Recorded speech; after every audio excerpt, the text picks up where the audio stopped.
Hello students, how are you? Today I will discuss the second part of lesson 7, The Rebel Poet. Let's continue. Uncle Rohim enters the room. He joins in the conversation. Uncle Rahim রুমে প্রবেশ করলেন, ঘরে প্রবেশ করলেন এবং তিনি ওই conversation তাদের কথোপকথনে অংশ নিলেন। প্রীতম, কার কার কথোপকথন হচ্ছিল? প্রীতম ও তার বাবার। Pritam, did Kumudranjan inspired him to write poems? Kumudranjan কি তাকে কবিতা লেখায় উৎসাহ দিতেন? Father, yes, but Nazrul was also influenced by Rabindranath and the Persian poet like হাফেজ অ্যান্ড খাইয়াম। হ্যাঁ, তার বাবা বলছেন হ্যাঁ, কিন্তু নজরুল আরও রবীন্দ্রনাথ এবং পার্সিয়ান পোয়েট লাইক হাফেজ অ্যান্ড খাইয়ামের থেকেও উৎসাহ পেয়েছিলেন। আঙ্কেল রহিম বলছেন, did you know that Nazrul joined the army under the British? তুমি কি জানো নজরুল আর্মিতে জয়েন করেছিলেন ব্রিটিশের আন্ডারে? He was in the 49th Bengal regiment. তিনি ছিলেন 49তম বাংলা সৈন্যদলে। After the first world war, প্রথম বিশ্বযুদ্ধের পরে, the regiment was disbanded in 1920। ওই প্রথম বিশ্বযুদ্ধের পরে সৈন্যদল ভেঙে দেওয়া হলো 1920 সালে। So he came to Calcutta. তখন তিনি কলকাতায় চলে আসেন। ফাদার, বাবা বলছেন, at that time Indians has Ryzen against the British rule. ওই সময়ে ইন্ডিয়ান মানে ভারতীয়রা ব্রিটিশের বিরুদ্ধে চলে যাচ্ছিল আর কি, against the British rule, British শাসনের বিরুদ্ধে হয়ে যাচ্ছিল। Nazrul protested against the cruelty of the British. Nazrul এই ব্রিটিশদের যে ক্রুয়েলটি, নৃশংসতা, এগুলোর বিরুদ্ধে প্রোটেস্ট করেছিলেন, প্রতিবাদ জানিয়েছিলেন ইন হিজ ওন ওয়ে, নিজের ভাষায়। In fact he also started writing poems, essays and songs to voice his protest. তিনি তার লেখার মাধ্যমে কবিতা, গল্প, গান ইত্যাদির মধ্যে দিয়ে তিনি প্রতিবাদ জানিয়েছিলেন। He is the rebel poet of India. তিনি ছিলেন ভারতের বিদ্রোহী কবি। Pritam, I hardly knew as much. আমি তো খুব কমই জানতাম। হার্ডলি নিউ এটা হচ্ছে নেগেটিভ সেন্সে ব্যবহার হয়। Father, you should read his poem like Kandari Hushiyar, খেয়াপাড়ের তরণী and also listen to his songs. তুমি অবশ্যই তার এই যে কবিতাগুলো কান্ডারি হুঁশিয়ার, খেয়াপাড়ের তরণী, এগুলো পড়বে এবং তার গান শুনবে। The British war afraid that Nazrul's writing could instigate the Indian freedom fighters. ব্রিটিশরা ভয় পেয়ে গেছিল যে নজরুলের এই যে লেখনী তা যেন ভারতীয়দের উদ্বুদ্ধ করে তুলছে, যে মানে ভারতে স্বাধীনতা সংগ্রামে যেন তাদেরকে আরও উদ্বুদ্ধ করে তুলছে এই জন্য। Pritam, what did the British do? তাহলে ব্রিটিশরা কি করেছিল? Uncle Rahim, the British grew perturbed. মানে ব্রিটিশরা পারটার্বড মানে হচ্ছে ওরিড, দুঃখ পেয়েছিল আর কি, কি করবে বুঝতে পারছিল না। Father, in 1922 Nazrul started a magazine ধূমকেতু, হোয়ার হি পাবলিশড আনন্দময়ীর আগমনে এ পোয়েম। 1922 সালে নজরুল একটা ধূমকেতু ম্যাগাজিনটা পাবলিশ করা শুরু করলেন, যেখানে তিনি আনন্দময়ীর আগমনে পোয়েমটা মানে প্রকাশ করেছিলেন। Uncle Rahim, the British raided the office of Dhumketu. ব্রিটিশরা ওই ধূমকেতুর অফিসে রেড করলো মানে কি? Surprise visit by the police হতে পারে, এখানে যেমন ব্রিটিশরা রেড করেছিল। The poet was arrested from Comilla. কবিকে কুমিল্লা থেকে, যেটা এখন বর্তমান বাংলাদেশের অন্তর্গত, কুমিল্লা থেকে ধরা হয়েছিল। প্রীতম, হোয়াট হ্যাপেন দেন? তারপর কি হলো? Father, he was transfer to the Hooghly jail and there he began fasting. তাকে ট্রান্সফার করা হলো, হুগলি জেলে স্থানান্তরিত করা হলো এবং সেখানে তিনি অনশন শুরু করলেন। It was his way of protesting against the torture of the British. এটা ছিল তার প্রতিবাদ, তো ব্রিটিশদের যে অত্যাচারের বিরুদ্ধে এটা ছিল তার প্রতিবাদ। Pritam, for how many days did he fast? Father, কতদিনের জন্য তিনি অনশন করেছিলেন বাবা? Father, he fasted for more than a month. তিনি 1 মাসের বেশি 30 দিনের বেশি সময় আর কি অনশন করেছিলেন।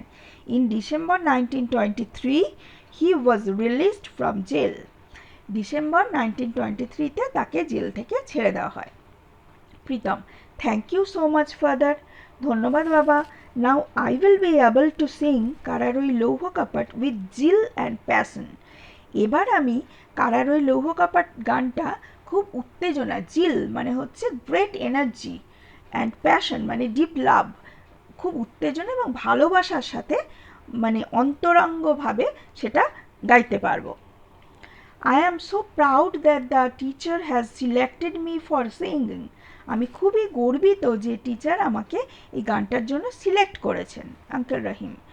দেন লেটস হিয়ার ইউ সিং। তাহলে আমরা এবার গান শুনবো। We will sing along with you as well. আমরাও তোমার সাথে গাইব। ওয়ার্ড্রোব দেখো, ডিসব্যান্ডেড, ব্রোকেন আপ। ডিসব্যান্ডেড মানে ব্রোকেন আপ, ভেঙে দেওয়া হলো। Rebel, person who fights against authority.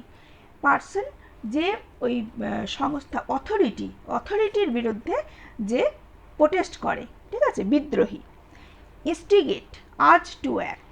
Instigate মানে প্রবুদ্ধ, মানে উদ্বুদ্ধ করলো আর কি, instigate. Perturbed, worried. Raid, surprise visit by the police. Raid মানে surprise visit by the police. Fasting, going without food, অনশন করা। Zeal, great energy. Passion, deep love. ঠিক আছে, তাহলে তোমাদের ওয়ার্ড্রপ পর্যন্ত হয়ে গেল। ঠিক আছে, তারপর দেখো, আচ্ছা এবার আমরা অ্যাক্টিভিটি করব। অ্যাক্টিভিটি 3 দেখো, let's do. Tick the right answer. His poems inspired the youth. A বলেছে to fight the British, B to help the British, C to talk to the British. তাহলে কোনটা হবে? To fight the British, A.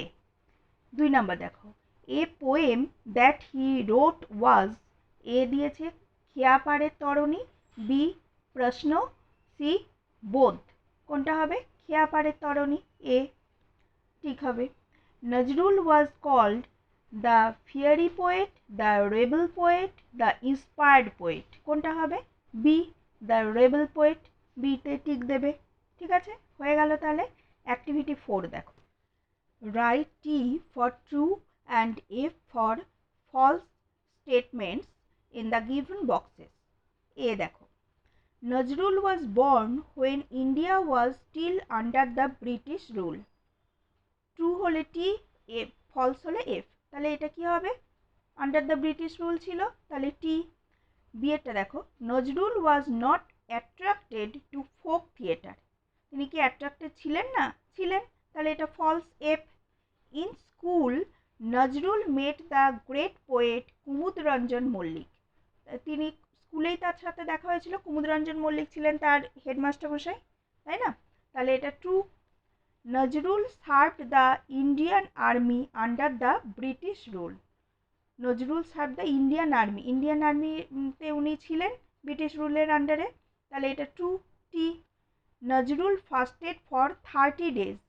Nazrul ফাস্টেড for more than a month, তার মানে more than 30 days, তাহলে এটা false করব, মানে এফ লিখব। ঠিক আছে, এরপর দেখো activity 5, fill in the chart with information from the text.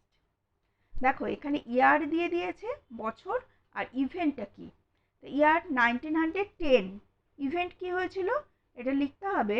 Nazrul met the revolutionary নিবারণ চন্দ্র ঘটক।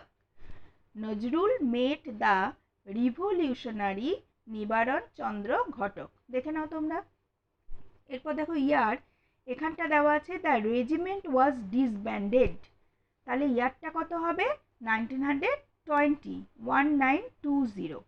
দ্য রেজিমেন্ট ওয়াজ ডিসব্যান্ডেড মানে সৈন্যদল ভেঙে দেওয়া হয়েছিল। এরপর দেখো ইয়ার দেওয়া আছে 1922। এটা কি লিখবো এখানে? নজরুল স্টার্টেড এ ম্যাগাজিন ধূমকেতু। নজরুল স্টার্টেড এ ম্যাগাজিন ধূমকেতু। ধূমকেতু ম্যাগাজিনটা উনি প্রকাশ করছিলেন, স্টার্ট করেছিলেন 1922-তে। তারপরে এদিকে ইভেন্টে দেওয়া আছে Nazrul was released from jail. তাহলে নজরুল জেল থেকে কবে ছাড়া পেয়েছিলেন? 1923। এখানে ইয়ারটা হয়ে যাবে 1923। Nazrul was released from the jail. তাহলে আমাদের এতটা হয়ে গেল। ঠিক আছে, ভালো থাকবে সকলে।